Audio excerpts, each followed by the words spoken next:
धनबाद में एक के बाद एक आगजनी की घटना हो रही है। अभी 4-5 दिनों पहले ही हाजरा एंड क्लिनिक जो था उसमें भीषण आग लगी थी, 6 लोगों की मौत हो गई।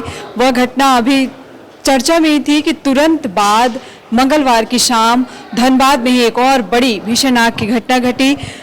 अपार्टमेंट में आग लग गई जिससे पूरे अपार्टमेंट में आग फैल गया और 14 लोग मर गए, वहीं 36 लोग घायल हैं। सबों का इलाज जारी है। ऐसे में हम आज राजधानी रांची के सबसे रश वाले बिल्डिंग समाहरणालय बिल्डिंग जो है कचहरी में, वहां आए हैं देखने के लिए, क्योंकि यहाँ दिन भर लोगों की भागा दौड़ी चलती रहती है। सबसे ज़्यादा भीड़ भाड़ वाला क्षेत्र यही है, यही बिल्डिंग है। तो हम यहाँ आज आए हैं देखने के लिए कि यहाँ आग से निपटने की क्या व्यवस्था है, क्या सही से तैयारी की गई है, सभी फायर एक्सटिंग्विश जो होते हैं वो ठीक है या नहीं है। जब हम बिल्डिंग में आए तो एक भी फायर एक्सटिंग्विशर जो होता है वो एक भी अच्छा नहीं है, कोई भी, सबकी एक्सपायरी डेट खत्म हो चुकी है। सबको 2019 में रिफिल कराया गया था और अब किसी में भी जो है नया रिफिल नहीं कराया गया है, तो एक्सपायर हो गया है।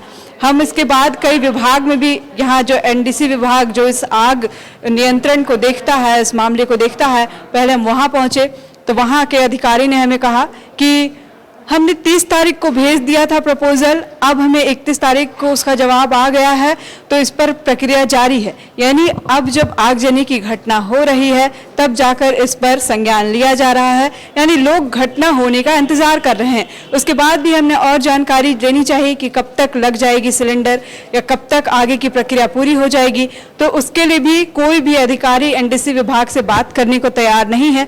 कोई दूसरे अधिकारी के पास भेजता है, कोई तीसरे बिल्डिंग पर भेजता है, कोई दूसरे फ्लोर पर भेज रहा है। तो इस तरह से टाल भटाल करते नजर सारे अधिकारी आ रहे हैं। कोई फंड की बात कह रहा है, लेकिन कैमरे के सामने कोई भी बात करने को तैयार नहीं है। वो इसलिए क्योंकि सारे फायर एक्सटिंग्विशर जो है वो एक्सपायर हैं, किसी में भी सही से रिफिल किया ही नहीं गया है।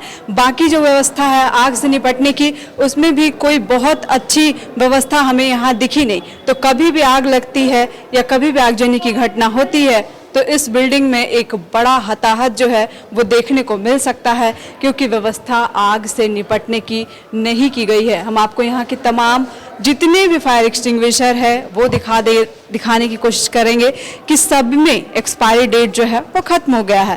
तो कहीं ना कहीं कह सकते हैं कि एक बड़ी घटना का इंतजार किया जा रहा है। जिस तरह से विभाग के अधिकारियों का जवाब हमें मिला उससे कह सकते हैं कि एक बड़ी घटना का इंतजार किया जा रहा है। हमने कहा आपकी जो भी बात है वो आप कैमरे के सामने कम से कम कहिए कि हाँ प्रक्रिया चालू है या क्या क्या आपके पास व्यवस्था है, तो वह भी वो कहने को तैयार नहीं है। सालों से मेडिकल एग्जाम प्रिपरेशन के लिए झारखंड में है सिर्फ एक नाम, बायोम, जिसने दिए हैं highest number of selection from Jharkhand in NEET 2022। और अब बायोम लेकर आए हैं नीट 2023 में अपीयरिंग स्टूडेंट्स के लिए सुनहरा मौका। ज्वाइन करें 4 months crash course starting from 9 January 2023। Enroll now. Biome, a leading institute for pre-medical exam. thefollowup.in.